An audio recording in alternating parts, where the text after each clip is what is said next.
Marichu, la conocemos, es una componente del Foro de Literatura. Nos va a hablar hoy sobre la sátira a través de los tiempos. Me gusta el título y me gusta todo cómo se va a desarrollar, porque nos va a hacer como... Va a hablar sobre su origen, las clases de sátira, historia, Egipto, Grecia, Roma, Edad Moderna, Europa, etc. Marichu es natural de Madrid y desde hace 20 años reside en El Escorial, casada y madre de 5 hijos, 3 nietas. Secretariado Internacional, idiomas francés e inglés. Comenzó su vida laboral como administrativa en Seguros Orión, administrativa en financiera con Firsa, dependiente de Mafre, administrativa Notaisa, funcionaria de carrera del Ministerio de Asuntos Exteriores durante 40 años. Los últimos 18 destinada en la vicepresidencia del Comité Permanente Hispano Norteamericano, donde se jubiló, condecorada con el lazo de Isabel la Católica. Amante de la música, de la literatura, de la historia del arte, la cocina es otra de sus aficiones, así como de los jardines y especialmente las plantas medicinales. Coleccionista y sobre todo curiosa con la vida en cualquiera de sus facetas. Vamos a escucharla en la sátira, en la literatura. Adelante, Marichu, cielo.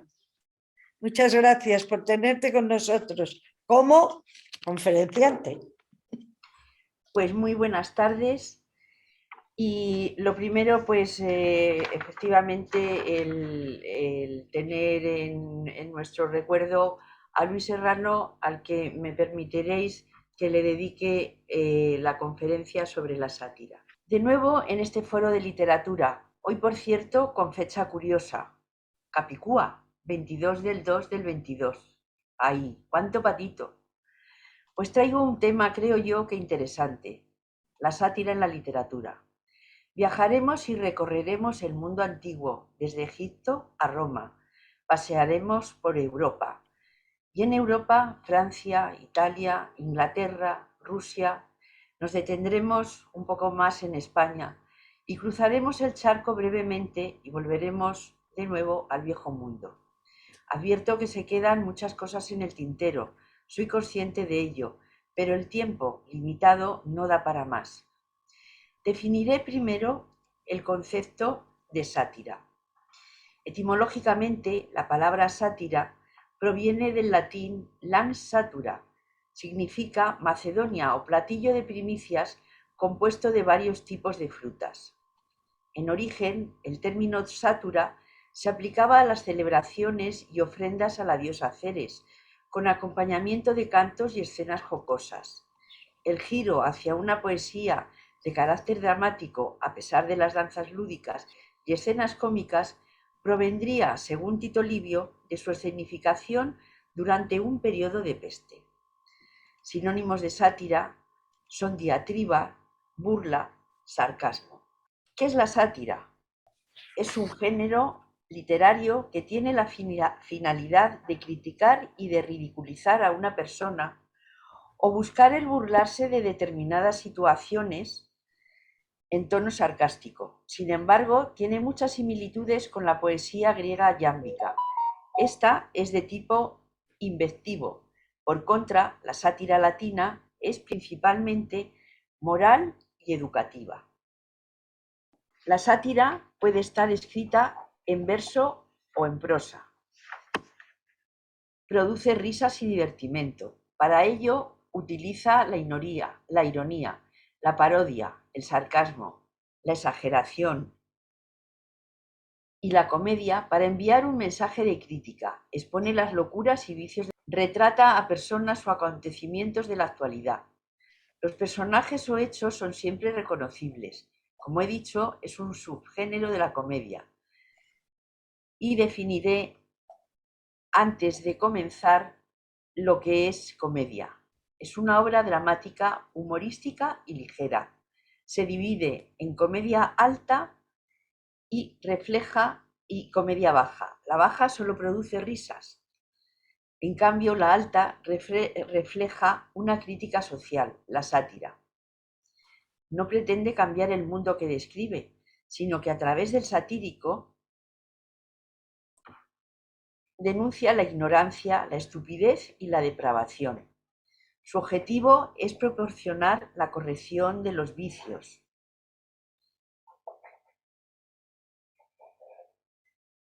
errores y malas acciones. En los primeros años de la modernidad se ha comparado al satírico con el doctor y a la sátira con la amarga medicina que aquel utiliza para curar los males de la sociedad.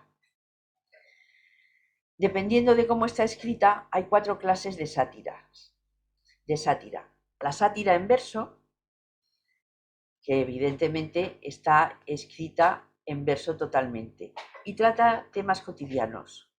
La sátira menipea recibe este nombre por el filósofo y escritor griego Menipo de Gádara. Escrito en prosa, tiene la longitud y la estructura de una novela. Ataca actitudes mentales como la pedantería o la intolerancia, en lugar de al individuo específico. Ataca a personajes del momento. Sátira formal. Es una sátira directa. El narrador va al meollo, directo y sin filtro. La sátira informal. Es la sátira de las obras teatrales, con una crítica más sutil. Los personajes, por medio de sus diálogos, van creando aquella. Aquí en la pantalla tenemos un mosaico romano. Son unos músicos callejeros en Pompeya. Pues bien, vamos ahora al origen y a la historia de la sátira. El origen de la sátira se encuentra en el Antiguo Egipto. Se trata de un texto sapencial, la conocida como sátira de los oficios. Se ha conservado en copias de las dinastías decimoctava, que tuvo lugar de 1539 a 1292 a.C., y la dinastía decimonovena, de 1292 a 1191 a.C. Se trata del papiro Salier II. Este documento se encuentra en el British Museum de Londres. Los textos de corte satírico en los que los escribas se permitían, a guisa de broma, exponer ciertas realidades son conocidos en Egipto y Mesopotamia. Un ejemplo es el papiro Anastasi. Primero, también está en el British Museum de Londres. En el papiro Salier II nos cuenta esta es la historia de Dua Geti. Era un escriba, que acompaña a su hijo Pepi a la escuela de administración real, donde el chico recibirá una magnífica educación que lo convertirá en escriba. Pero el muchacho no está por la labor. ¿Qué ocurre? Su padre se da cuenta y entonces le va relatando de manera satírica los inconvenientes y miserias de cada oficio. Y aquí, como Carmen Mayans nos dice lo siguiente en las curiosidades del antiguo Egipto. Hace más de 4000 años, un hombre llamado Dua Geti acompaña a su hijo Pepi a la escuela de administración real. Durante el camino, el padre, consciente y que no tiene muchas ganas de entrar en la escuela, intentará hacerle ver las ventajas de la profesión de escriba sobre las demás, todo ello en un tono satírico no exento de humor. Entonces le dice: ¿has visto al herrero? Mira, voy a hacer que ames los escritos más que a tu madre. Voy a presentar sus bondades ante ti, porque nada hay mejor que los libros. Son como un barco en el agua. Es más grande que cualquier otra función. No existe en la tierra su igual. Dua Geti ensalza de este modo ante su reticente hijo las maravillas de ser escriba, y entonces empieza a decirle los inconvenientes de los otros oficios manuales. Dice: he visto el herrero en su trabajo, a la boca de su horno. Sus dedos son como garras de cocodrilo y apesta más que las huevas de pescado. El niño no puede evitar un gesto de disgusto, pero su padre continúa describiéndole la dureza de los demás oficios. El barbero está afeitando hasta el final de la tarde. Tiene que ir de calle en calle buscando a alguien a quien afeitar. El alfarero ya está bajo tierra, aunque aún esté entre los vivos. Escarba en el lodo más que los cerdos para cocer sus cacharros. Sus vestidos están tiesos de barro. Su cinturón está hecho jirones. El aire que entra en su nariz sale derecho del horno. El joven Pepi mira a su padre sin estar aún muy convencido, y su padre continúa con la retahíla de diatribas contra toda profesión que no sea la de escriba. Te hablaré también del albañil. Sus lomos son un castigo, su taparrabos es una cuerda entrelazada y un cordel en su trasero. Sus brazos están agotados por el esfuerzo, habiendo mezclado todo tipo de suciedad. Pero, ¿y las profesiones que parecen muchas más agradecidas, como jardinero, cazador o pescador? Pepi cree que pueden ser más interesantes, pero su padre va a desengañarlo. Le dice: hablaré del pescador, es más miserable que ninguna otra profesión, trabaja en el río, mezclado con los cocodrilos. Cuando llega el momento del recuento de capturas, entonces se pone a quejar. Ya, padre, pero ¿y el jardinero? Pregunta Pepi. Estar todo el día rodeado de árboles y plantas debe ser realmente hermoso. Nada más lejos de la realidad, ya que el jardinero soporta un yugo. Sus hombros están combados como por la vejez. Por la mañana riega las plantas. Pasa la tarde atendiendo a los vegetales, mientras que al mediodía se afana en el huerto. Él mismo trabaja hasta que muere, más que en cualquier otra profesión. Al final, más conforme con su porvenir, Pepi escuchará de su padre una serie de consejos sobre cómo debe proceder para tener éxito en la vida. Si conoces la escritura, te irá mejor que en las profesiones que te he presentado. Si marchas tras los magistrados, ve a la distancia correcta. Si entras y el señor de la casa está ocupado, siéntate con tu mano en tu boca. Guárdate de apresurarte a la mesa. Mira, es bueno que seas enviado a escuchar frecuentemente las palabras de los magistrados. Conseguirás los modales de los bien nacidos y bastarás sus pasos. Mira, te he colocado en el camino de Dios. No hay escriba que carezca de comida y de bienes de palacio. Ruega a Dios por tu padre y tu madre que te han colocado en el camino de la vida. Atiende a estos consejos que he puesto ante ti, tus hijos y sus hijos. Aquí vemos los diferentes oficios de los que le hablaba Dua Jati a su hijo Pepi. Esta es la famosa estatua del escriba sentado que todos conocemos. Y así es como termina este texto sapiencial y didáctico contenido en la sátira de los oficios. Llegamos a Grecia. En Grecia ya había literatura satírica. La poesía iámbica de Arquíloco o Hipognate es el origen de la sátira. En el siglo VII, algunos poetas empezaron a usar la sátira para lanzar una crítica burlesca a la sociedad de su época. Aristófanes y Simónides de Amorgos crearon este subgénero. Tarsites el Feo, integrante del ejército griego que peleó con Troya en la Ilíada de Homero, fue propuesto como el primer satírico de la historia por su ataque verbal al rey Agamenón. Aristófanes, considerado el padre de la sátira, utiliza de forma similar la sátira enseñando el bien a la población. Fue sin duda el rey de la sátira griega. No dejó títere con cabeza. Así, en su obra Las avispas, critica despiadadamente al político ateniense Cleonte. En Las nubes, el objeto de su sátira es Sócrates. Ni el mismísimo Pericles se libró de sus burlas. No tenía buen concepto de la mujer. y decía: no hay en el mundo nada peor que una mujer, excepto otra mujer. Claro que de los políticos no opinaba mejor. Debajo de cada piedra se encuentra al acecho un político.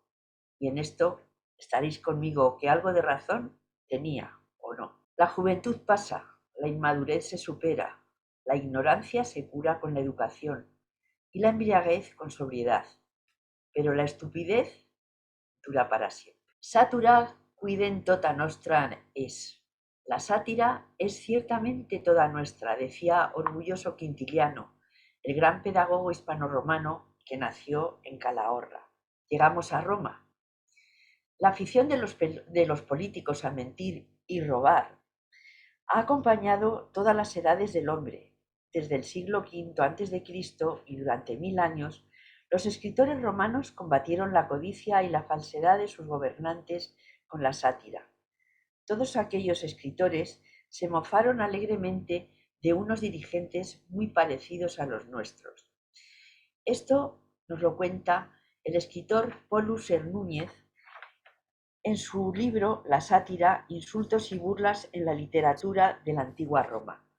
La sátira latina deriva del espíritu fársico de los versos fesceninos de la ciudad etrusca de Fesenia, expresiones jocosas de carácter salaz que se empleaban en ocasiones de jolgorio como enlaces nupciales, fiestas de las cosechas e incluso en las marchas triunfales.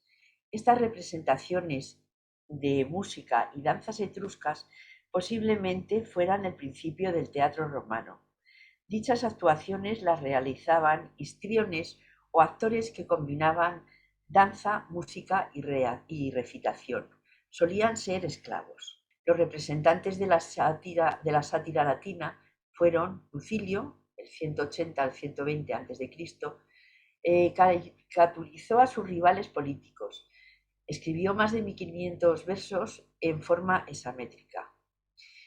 Terencio Varrón, del 116 al 67 a.C., escribió más de 150 libros de sátira menipea.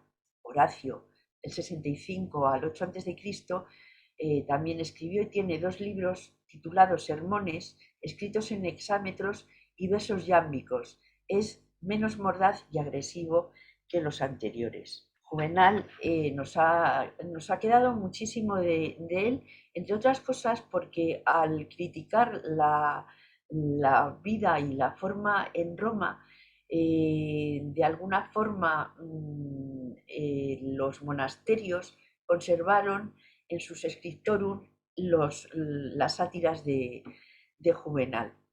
Escribió 16 sátiras y 5 libros. El legado que nos ha dejado Juvenal es de todos conocido. Aquí tenemos la célebre frase pan y circo, o aquella otra de rara avis, que hacía alusión a las esposas perfectas tan poco frecuentes como el cisne negro, o aquella otra de ¿quién vigilará a los vigilantes? Fue un autor muy popular en los tiempos del Bajo Imperio y en la Edad Media, y se han encontrado más de 500 manuscritos medievales de las sátiras, más que nada por lo que os he comentado antes, que se han guardado en los scriptorum de los monasterios. Mens sana in corpore sano, cuya cita completa es orandum es usit mens sana in corpore sano. Falsamente se atribuyó a Hipócrates esta frase de Juvenal, que está en sus sátiras, en la sátira décima, es la 356.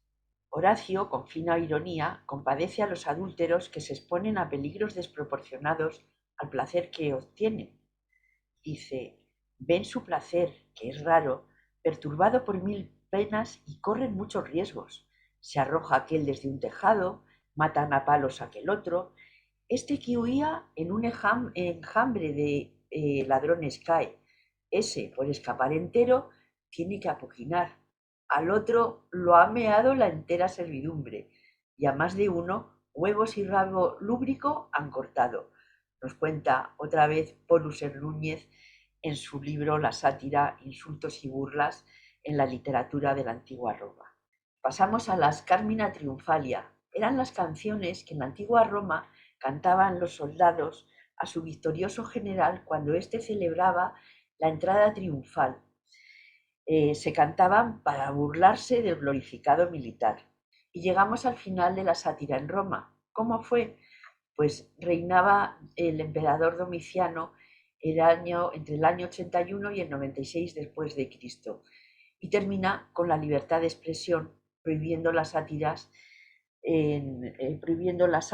en las que se menciona a individuos. Esta acción dio lugar a la aparición del epigrama, en el que el nombre del vituperado queda oculto.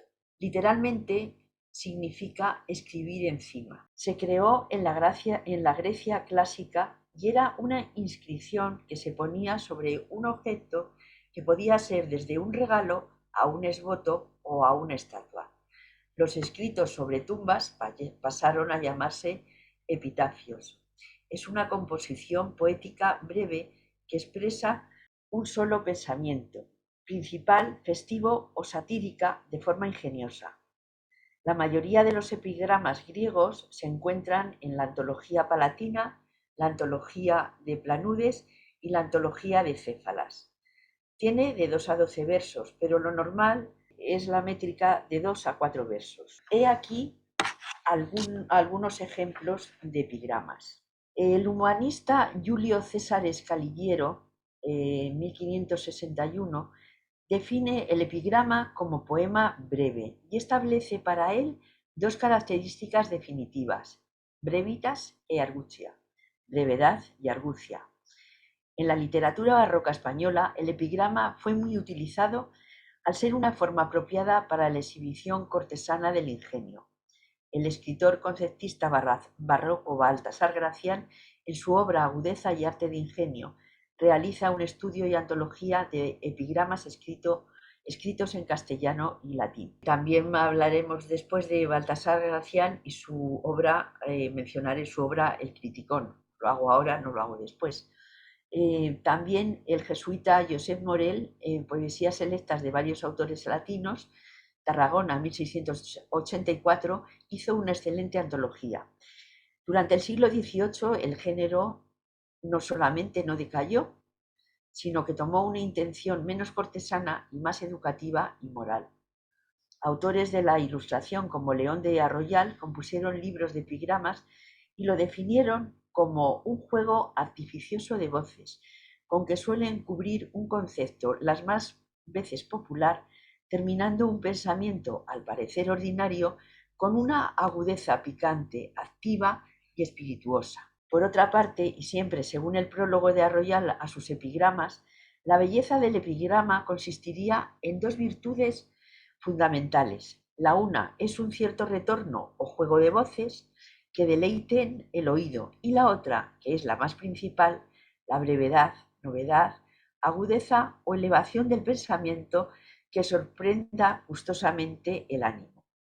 Y dentro del mismo siglo XVIII, nuestro Juan de Iriarte lo definió usando la misma forma del epigrama.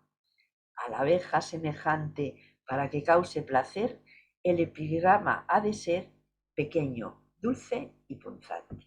Posteriormente, algunas formas literarias, como el artículo breve de prensa, las greguerías de Ramón Gómez de la Serna o los membretes de Oliverio Girondo, se aproximan al género epigramático, así como las inscripciones anónimas populares en muros o retretes denominadas grafitis o pintadas, que desde las ruinas de Pompeya hasta la actualidad resultan una fuente inestimable sobre la opinión popular de una época. Algunas de estas inscripciones son recogidas por Pío Baroja en su obra Vitrina Pintoresca o Camilo José Cela en su San Camilo 1936. A veces, en la lírica del siglo XX puede adoptar un tono elegíaco, y aquí nos encontramos a Jaime Gil de Viedma, o forma de versos de amor, como es el caso de epigramas del sacerdote nicaragüense Ernesto Cardenal. Federico Carlos Sainz de Robles compuso además una historia del epigrama español en el Epigrama Español del siglo I al siglo XX, Madrid, 1946.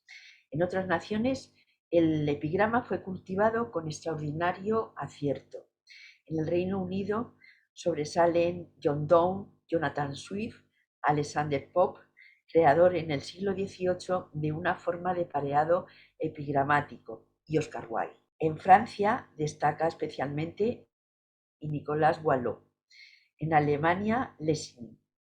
El epigrama también se encuentra en literaturas no occidentales como la china y japonesa. En esta última puede decirse que el epigrama se encuentra emparentado con la forma poética conocida como haiku. Puede aplicarse el término a cualquier aforismo o dicho más o menos sentencioso e incluso hasta a cierto tipo de narración hiperbreve. Pues vamos a ver unos ejemplos de epigramas. Este pertenece a Álvaro Cubillo de Aragón, aunque también se le ha atribuido a Fernández Moratín. El de Nicolás Fernández Moratín lo tenemos aquí y dice lo siguiente: admiróse un portugués de ver que en su tierna infancia todos los niños en Francia supiesen hablar francés. Arte diabólica es, dijo, torciendo el mostacho, que para hablar en gabacho un fidalgo en Portugal llega viejo y lo habla mal, y aquí lo parla un muchacho. Y este otro, que es el que mencionaba en primer lugar, se atribuye a don Álvaro Cubillo de Aragón, del siglo XVII, y dice: el marqués y su mujer están contentos los dos. Ella se fue a ver a Dios y a él le vino Dios a ver, como vemos aquí en el estupendo dibujo de Mingote. Este otro dice: de vida beata. En un viejo país ineficiente, algo así como España entre dos guerras civiles, en un pueblo junto al mar, poseer una casa y poca hacienda y memoria ninguna, no leer, no sufrir, no escribir, no pagar cuentas y vivir como un noble arruinado entre las ruinas de mi inteligencia. Este pertenece a Jaime Gil de Viedma. Y ahora un elogio fúnebre. Reservas tus elogios para los muertos. Jamás aprecias a un poeta vivo. Discúlpame, prefiero seguir viviendo a tener tu alabanza. Esto nos contaba Marcial en el siglo I. Y hablando de la buena tierra, decía: ¿preguntas qué me da mi parcela en una tierra tan distante de Roma? Da una cosecha que no tiene precio, el placer de no verte. Y ahora pasamos al otro lado del charco y tenemos al mexicano Salvador Novo, que nos deleita con este epigrama dedicado a doña Margarita Maza de Juárez, esposa del benemérito de las Américas, don Benito Juárez García. Dice así: tuvo suerte Margarita como persona interpósita, pues Juárez la encontró espósita, pero la volvió esposita. La sátira es el arma más eficaz contra el poderío. El poder no soporta el humor, porque la risa libera al hombre de miedos. Esto nos contó el ínclito Darío. La sátira en España. Miguel de Cervantes es uno de los grandes satíricos del siglo de oro. Se especializó en hacer sátira literaria en obras como El coloquio de los perros. En esta obra, Cipión y Berganza son dos perros que adquieren la facultad de hablar como los humanos. Van dialogando y critican la hipocresía, la corrupción y las apariencias en la sociedad de su tiempo. Permitidme que os lea un pequeño fragmento de su obra. Bueno, pues como sabéis, eran dos perros, Cipión y Berganza, que vivían en el Hospital de la Resurrección, que está en la ciudad de Valladolid, fuera de la Puerta del Campo, y a quien comúnmente llaman los perros de Maures. Bueno, pues allí que se encuentran los dos con el don de poder hablar como los humanos. Y entonces uno al otro le va diciendo pues qué es lo que ha visto en su recorrer por diferentes sitios. Berganza le dice: paréceme que la primera vez que vi el sol fue en Sevilla y en su matadero, que está fuera de la Puerta de la Carne, por donde imaginara, si no fuera por lo que después te diré, que mis padres debieron de ser alanos de aquellos que crían los ministros de aquella confusión a quien llaman jíferos. El primero que conocí por amo fue uno llamado Nicolás el Romo, mozo robusto, doblado y colérico como lo son todos aquellos que ejercitan la jifería. Este tal Nicolás me enseñaba a mí y a otros cachorros a que, en compañía de alanos viejos, arremetiésemos a los toros y les hiciésemos presa de las orejas. Con mucha facilidad salí un águila en esto. Más adelante, pues sigue contando y dice: ¿qué te diría, Cipián hermano, de lo que vi en aquel matadero y de las cosas exorbitantes que en él pasan? Primero, has de presuponer que todos cuantos en él trabajan, desde el menor hasta el mayor, es gente ancha de conciencia, desalmada, sin temer al rey ni a la justicia. Los más amancebados, son aves de rapiña carnicera. Mantiénense ellos y sus amigos de lo que hurtan. Todas las mañanas, que son días de carne, antes que amanezca, están en el matadero gran cantidad de mujercillas y muchachos, todos con talegas que, viniendo vacías, vuelven llenas de pedazos de carne, y las criadas con criadillas y lomos medio enteros. Pues seguimos con Cervantes y la sátira en el Quijote.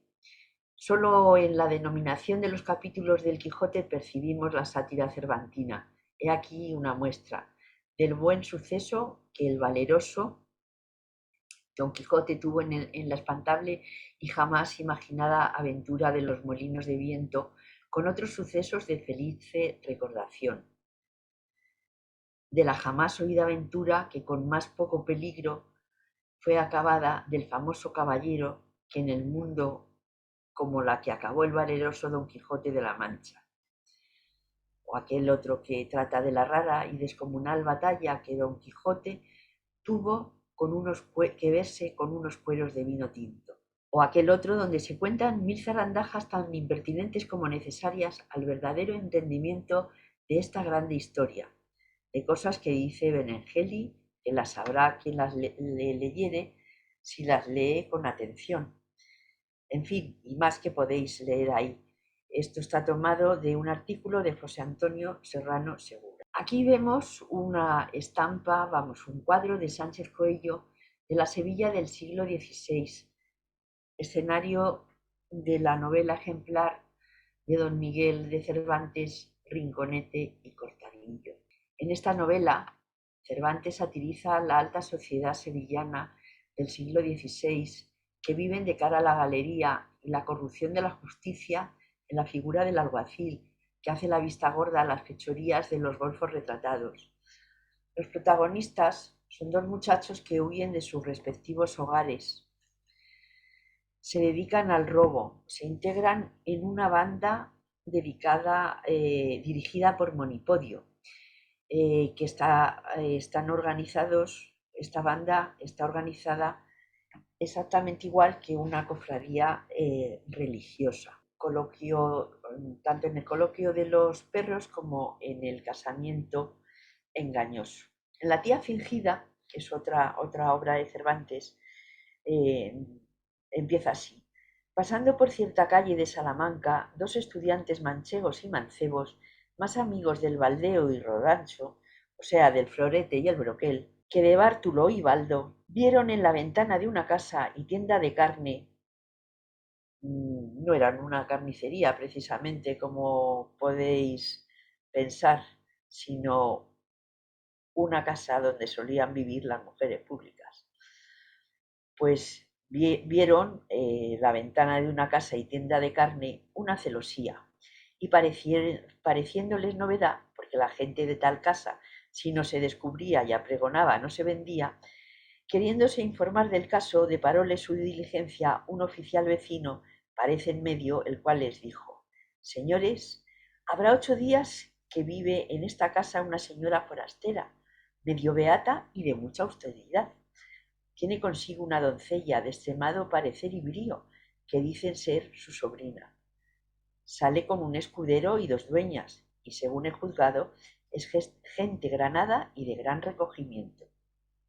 Hasta ahora no he visto entrar persona alguna de la ciudad, ni de fuera a visitallas, ni sabré decir de dónde vinieron a Salamanca, mas lo que sé es que la moza es hermosa y honesta, al parecer, y que el fausto y autoridad de la tía no es de gente pobre.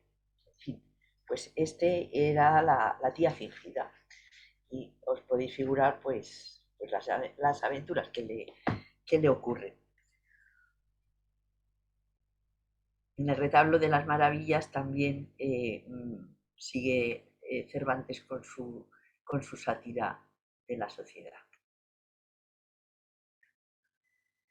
Pero si hay una obra satírica por antonomasia y excelencia, es el Lazarillo de Tormes.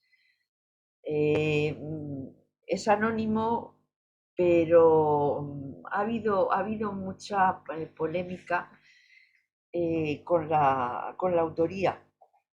Tanto es así que Federico Sainz de Robles hace un estudio y piensa que puede ser de otros autores. Pero en fin, lo dejaremos en que es anónima, que es como nos lo conocemos de hecho. El Lazarillo de Tormes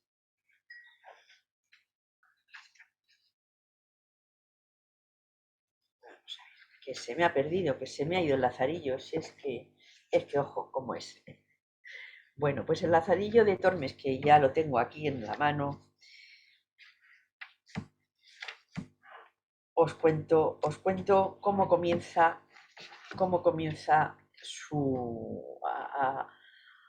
a explicarnos por qué se llama así. Dice, pues sepa vuestra majestad, ante todas cosas, que a mí llaman Lázaro de Tormes, hijo de Tomé González y de Antona Pérez, naturales de Tejares, aldea de Salamanca. Mi nacimiento fue dentro del río Tormes, por la cual causa tomé el sobrenombre, y fue de esta manera. Mi padre, que Dios perdone, tenía cargo de proveer una molienda de una aceña que está a ribera de aquel río, en la cual fue molinero más de 15 años, y estando mi madre una noche en la aceña preñada de mí, tomóle el parto y parióme allí, de manera que con verdad me puedo decir nacido en el río. Sigue explicando y dice, pues siendo yo niño de 8 años, achacaron a mi padre ciertas sangrías mal hechas en los costales de los que allí a moler venían, por lo cual fue preso, y confesó y no negó, y padeció persecución por justicia. Espero en Dios que está en la gloria, pues el Evangelio los llama bienaventurados.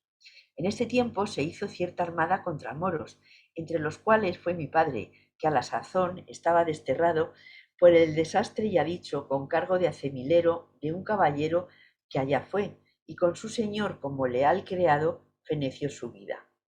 Mi viuda madre, como sin marido y sin abrigo se viese, determinó arrimarse a los buenos por ser uno de ellos, y vínose a vivir a la ciudad, y alquiló una casilla. Y metíase a guisar de comer a ciertos estudiantes y lavaba la ropa a ciertos mozos de caballos del comendador de la Magdalena. De manera que fue frecuentando las caballerizas.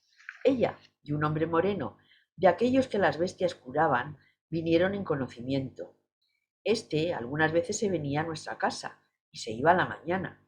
Otras veces, de día, llegaba a la puerta, en achaque de comprar huevos, y entrabas en casa. Yo, al principio de su entrada, pesábame con él y habíale miedo, viendo el color y mal gesto que tenía.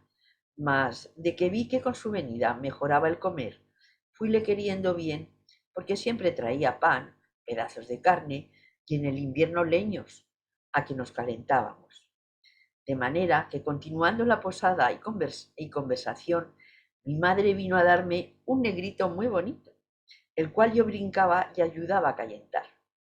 Y acuérdome que estando el negro de mi padrastro trabajando, o sea, es decir, jugando con el mozuelo, como el niño veía a mi madre y a mí blancos y a él no, huía de él con miedo para mi madre y señalando con el dedo decía: «¡Madre, Coco!». Respondió él riendo: «¡Oí de puta!». En fin, yo, aunque bien muchacho, noté aquella palabra de mi hermanico y dije entre mí: «¿Cuántos debe de haber en el mundo que huyen de otros porque no se ven a sí mismos?». Y un poquito más adelante, pues como os he puesto aquí, el Lazarillo entra al servicio de un ciego que es más pícaro que él todavía. En una ocasión estaban viajando y llega a un lugar llamado Almoros, al tiempo que cogían las uvas. Un vendimiador le dio un racimo de ellas en limosna, y como suele ir los cestos maltratados y también porque la uva en aquel tiempo está muy madura, desgranábasele el racimo en la mano. Para echarlo en el fardel tornábase mosto y lo que a él se llegaba. Acordó de hacer un banquete, así por lo no poder llevar como por contentarme, que aquel día me había dado muchos rodillazos y golpes.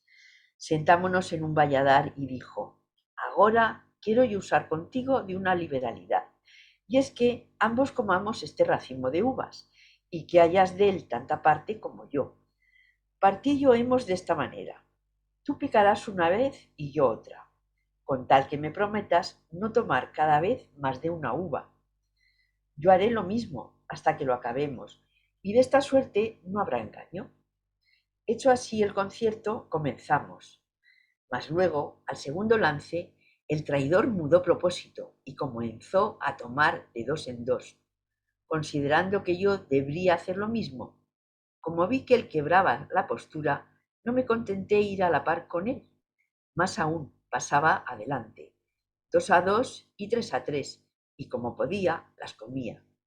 Acabado el racimo, estuvo un poco con el escobajo en la mano, y meneando la cabeza dijo: «Lázaro, engañado me has.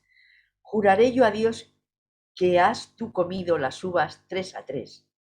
«No comí», dije yo. «Mas, ¿por qué sospecháis eso?». Respondió el sagacísimo viejo: «¿Sabes en qué veo que las comiste 3 a 3? En que comía yo 2 a 2 y callabas». Pero ahora llegamos, bueno, a dos astros, Góngora y Quevedo. Y es que Góngora y Quevedo mantuvieron una guerra toda su vida. Aquí los vemos luchando a brazo partido. ¿Cómo no?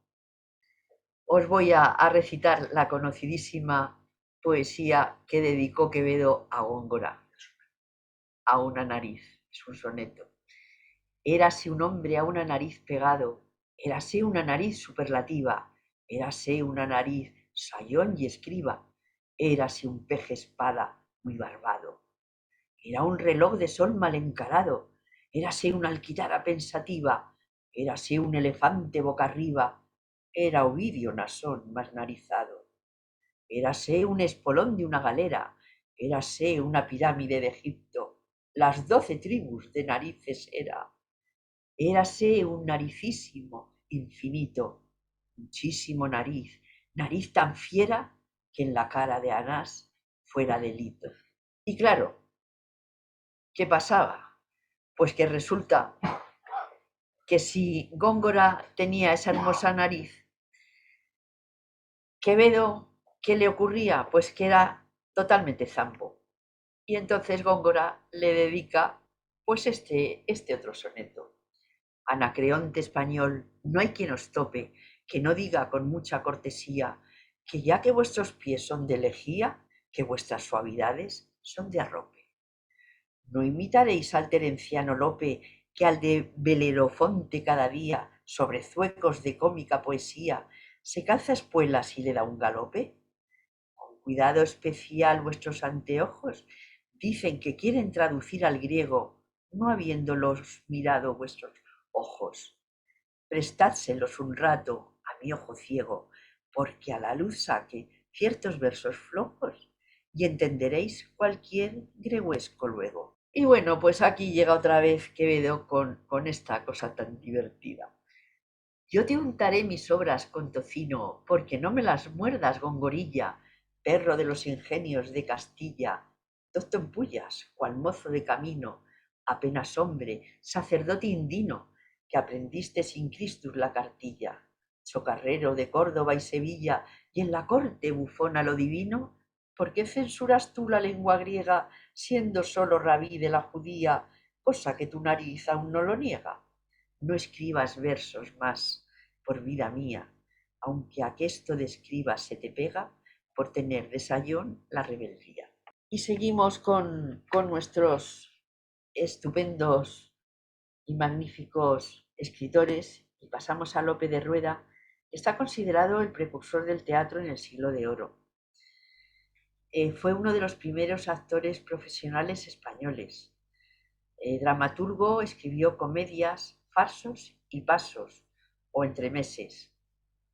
Entre su numerosa obra destacaremos el entremés Las aceitunas. Y aquí está Baltasar Gracián, que escribió El Criticón y que lo pasó muy mal porque le castigaron sus frailes superiores por escribir estas cosas. Pero bueno, él consiguió burlar de alguna manera y siguió escribiendo, aunque estuvo preso incluso. Y pasamos al entremés. El entremés es una composición dramática, jocosa, de corte popular y realista.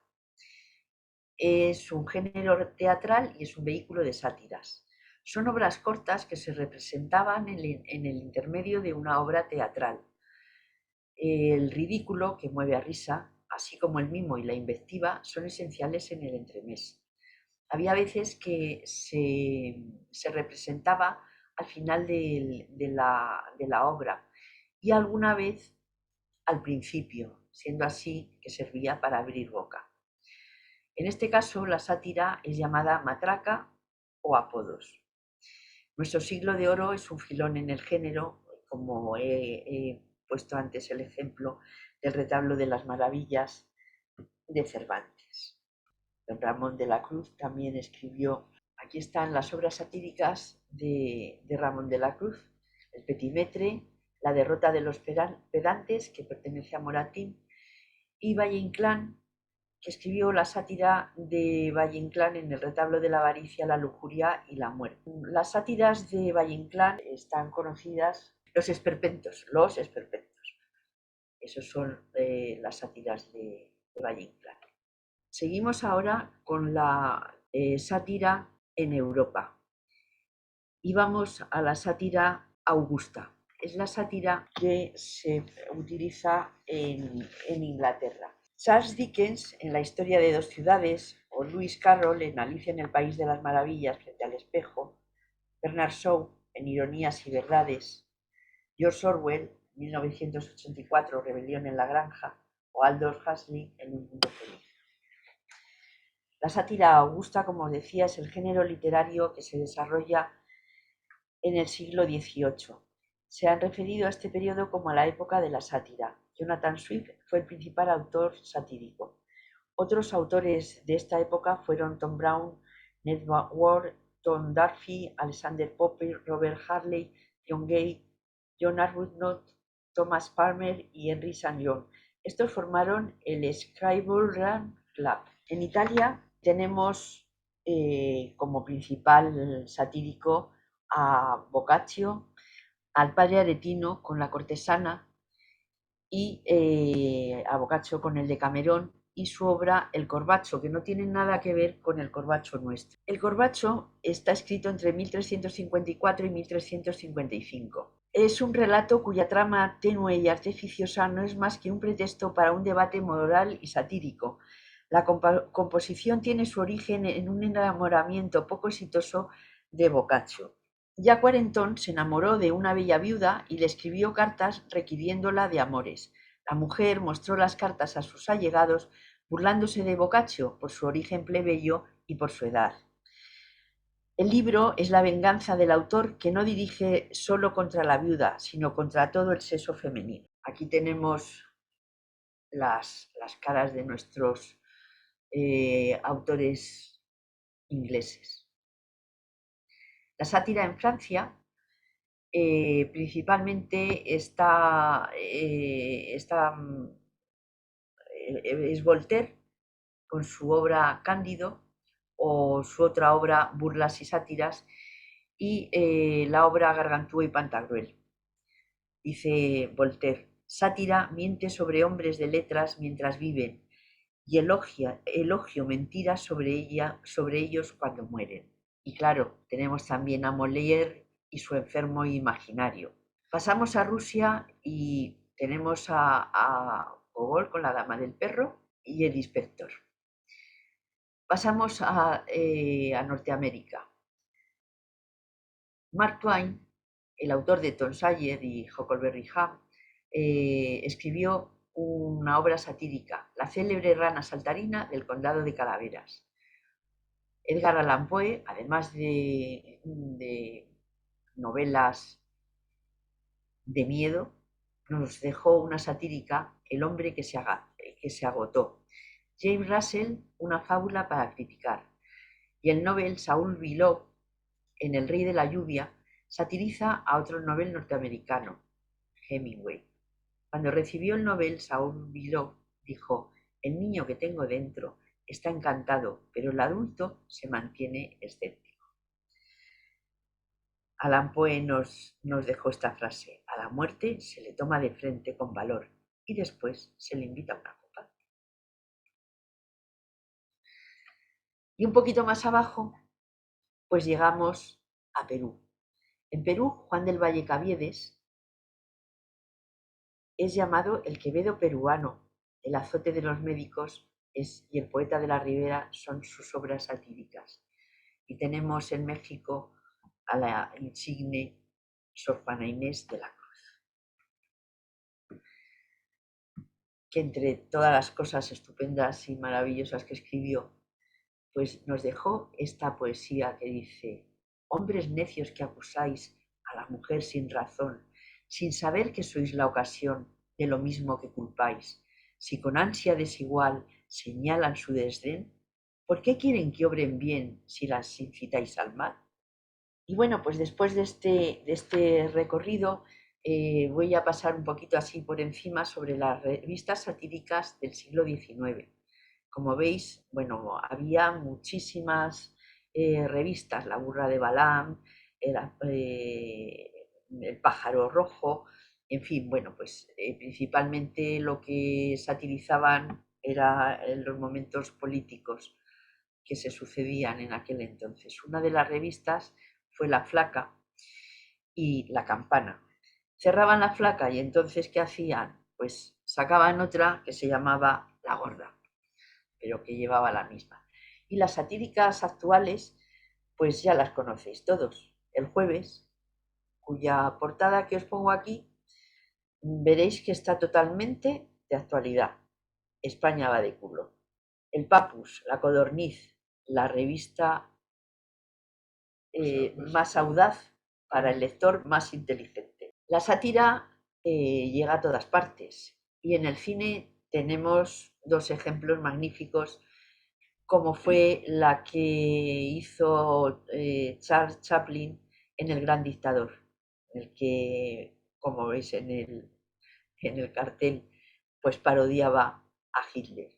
Y una película divertida a tope, un poco irreverente, pero vamos, yo os la recomiendo porque no vais a parar de reír.